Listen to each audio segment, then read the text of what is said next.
That afternoon, the sky turned a dull shade of iron. A heavy stillness settled over the small house, so palpable it felt as if nature itself had sensed what was about to fracture the family within.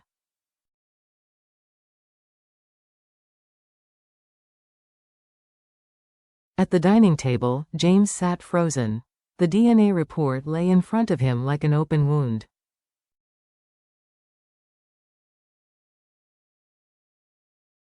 "99.98% non-biological relation." Black ink on white paper, but to him, it was a knife with a polished edge.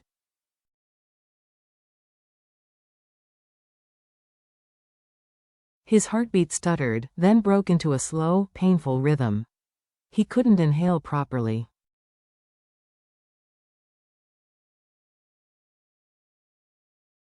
The air felt too thick, as if refusing entry into his lungs. Deep stood several steps away.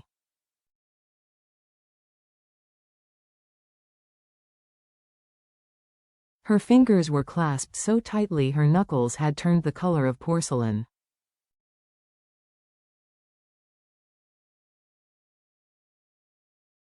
She didn't weep, she didn't plead. Instead, she looked at him with eyes carrying hurt, fear, guilt, and an effort to remain composed, because the last thing she wanted was to make him hurt more.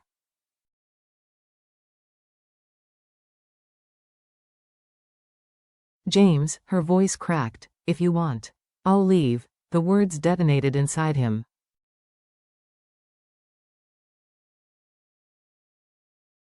He shot up from his chair so abruptly the legs scraped against the floor, toppling backward.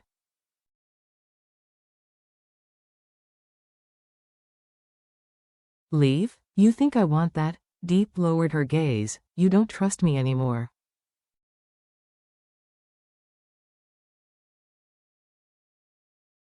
James grabbed the edge of the DNA report, crushing it in his palm as he stepped closer.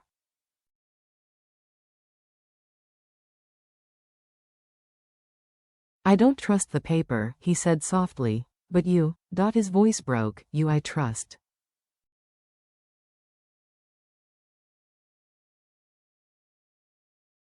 Deep's head lifted, stunned by the certainty in his tone.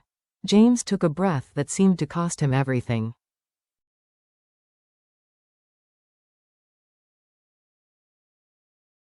"Whether NHI is biologically mine or not doesn't change the fact that I'm the one who held her when she burned with a fever."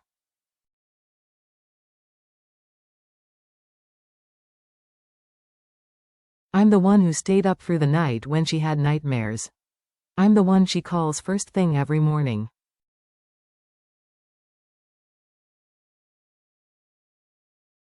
His voice trembled with a raw, unguarded ache. "Family isn't determined by DNA."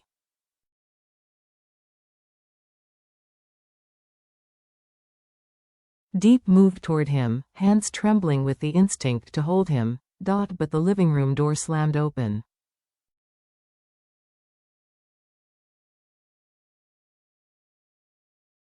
James's father stood in the doorway, framed by a shadow as cold as his stare. "James," he said with icy finality, "enough."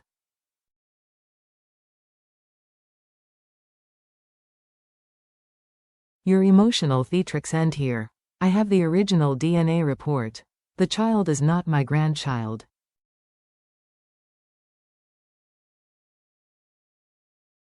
He tossed a thick envelope onto the table. Inside, a second test, the same result.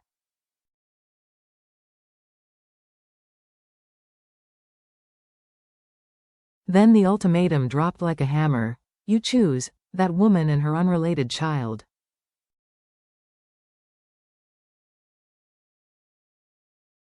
Or your family, your future, your life." Silence suffocated the room. And then, from the hallway, small footsteps pattered forward.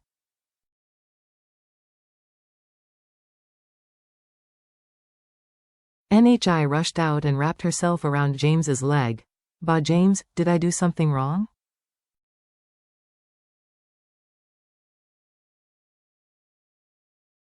The tiny voice tore through him. Deep's heart crumbled. She reached out instinctively to pick NHI up, but James's father blocked her with a stern hand.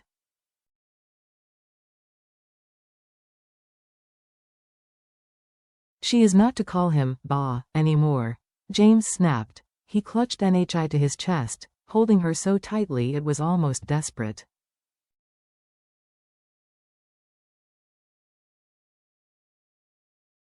No one, he said, voice shaking with fury, no one tells her she can't call me that.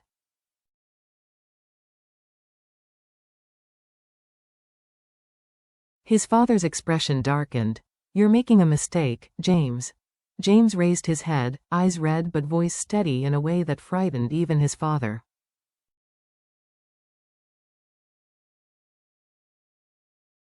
No, father, you're the one who doesn't understand. Family cannot be dictated by a laboratory result.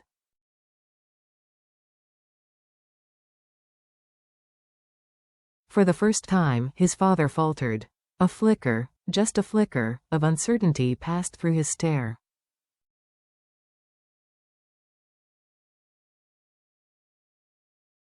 Deep watched, body trembling. Her heart ached, warmed, and broke all at once. Then.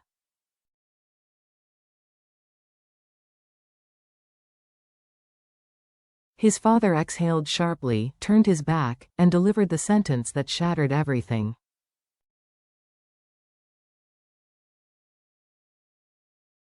Very well. A pause. From this moment on, I sever all ties with you. I no longer have a son.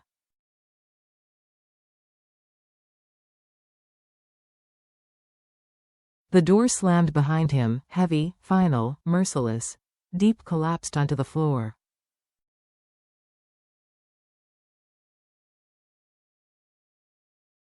Nhi sobbed in James's arms. James himself stood motionless, as though split cleanly in two.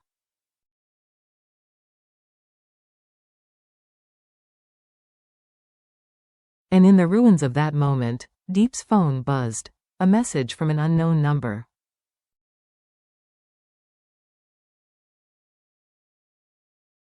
We need to talk about the test. She switched the blood sample.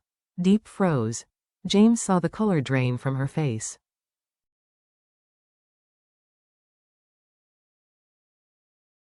A fake DNA result? Why? Who? A shadow deeper than any of them had imagined began to unfurl.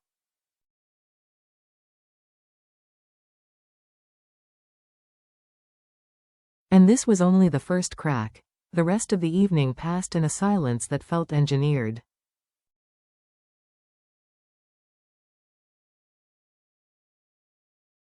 Deep tried to clean the kitchen. James tried to put Nhi to bed. Neither succeeded. By 11 p.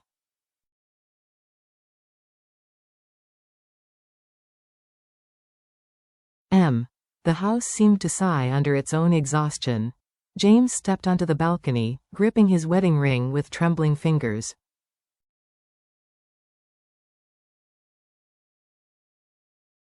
He rarely smoked, but tonight the cigarette glowed unsteadily between his knuckles.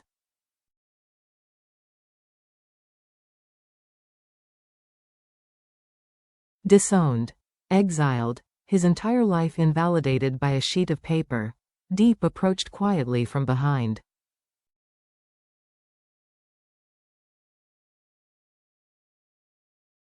I'm sorry, she whispered, for all of it. For bringing this pain into your life.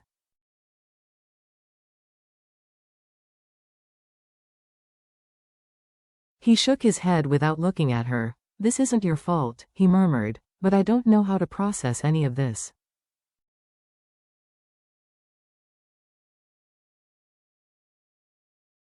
I spent my whole life trying to make them proud. And now? His throat tightened. Now I don't even have a home to return to.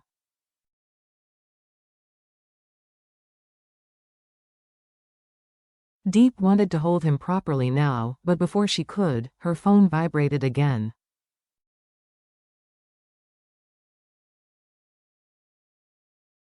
A second message. No name, no signature, meet me tomorrow. 8 p.m. I'll tell you who changed the blood.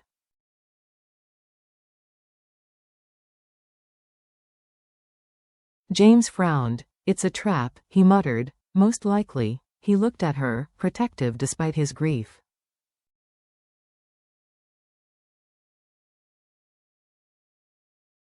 But I'm going with you. The next morning, James tried to smile as he dropped NHI at school.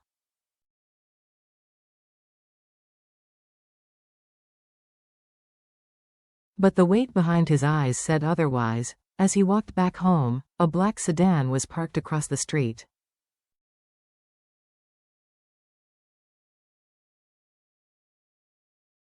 Tinted windows. Engine running. Inside, a man wearing sunglasses smirked as James passed.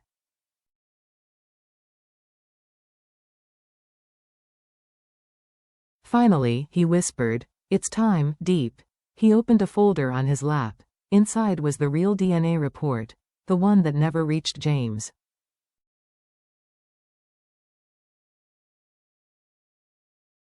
The man tapped his finger on the paper, amused. He knew everything. Everything. 8 p.m.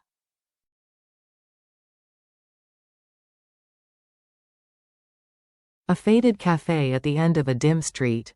Flickering yellow lights. One lone customer in a hooded jacket sat in the corner.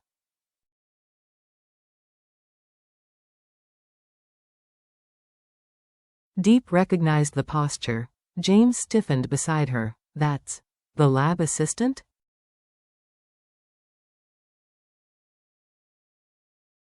The woman nodded nervously when they approached. Her hands shook so violently she could barely unzip her bag.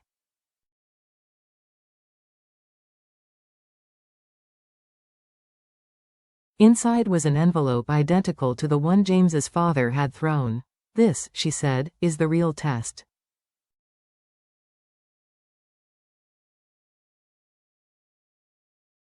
Deep's breath caught. James tightened his grip around her hand. She continued, "Someone paid me, a lot, to switch the blood sample.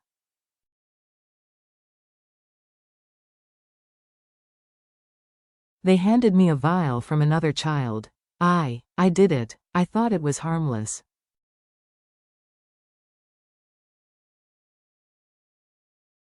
But now I can't sleep. I can't eat. I can't live with myself." Her voice trembled.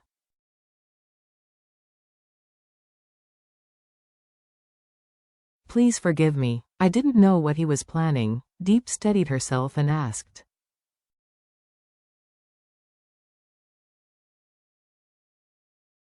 "Who hired you?" The assistant wiped her eyes. "A man." He introduced himself as, "Hi."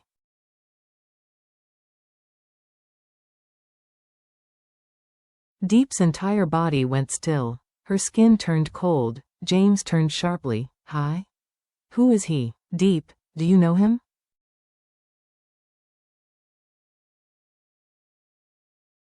Deep couldn't speak. Her fingers curled against her thighs, nails digging into flesh.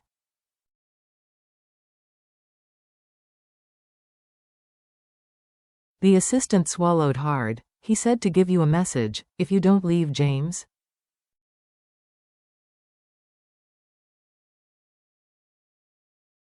This is only the beginning. The air thinned. Deep heard her heartbeat in her ears.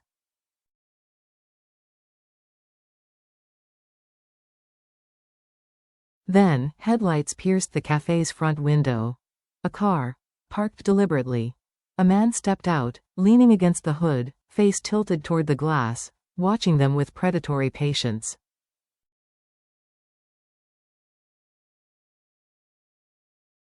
His eyes found Deep instantly. A smile curved across his face, slow, poisonous. "Hi. The man who once tore her life apart."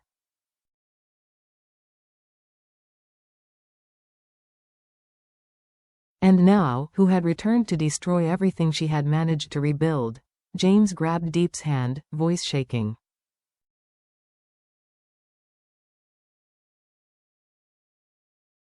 "Tell me who he is, please." Deep stared at the man outside, the shadow from her past she had spent years escaping.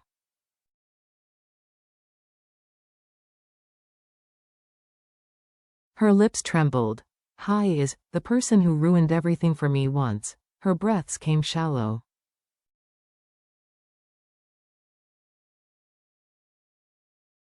"And now, he wants to take whatever I have left." Outside, Hai tapped the window gently with his knuckle.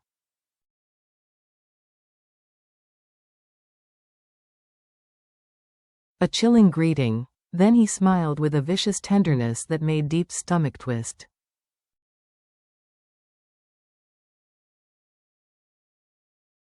Long time no see, Deep. The storm had finally arrived, and it was only just beginning.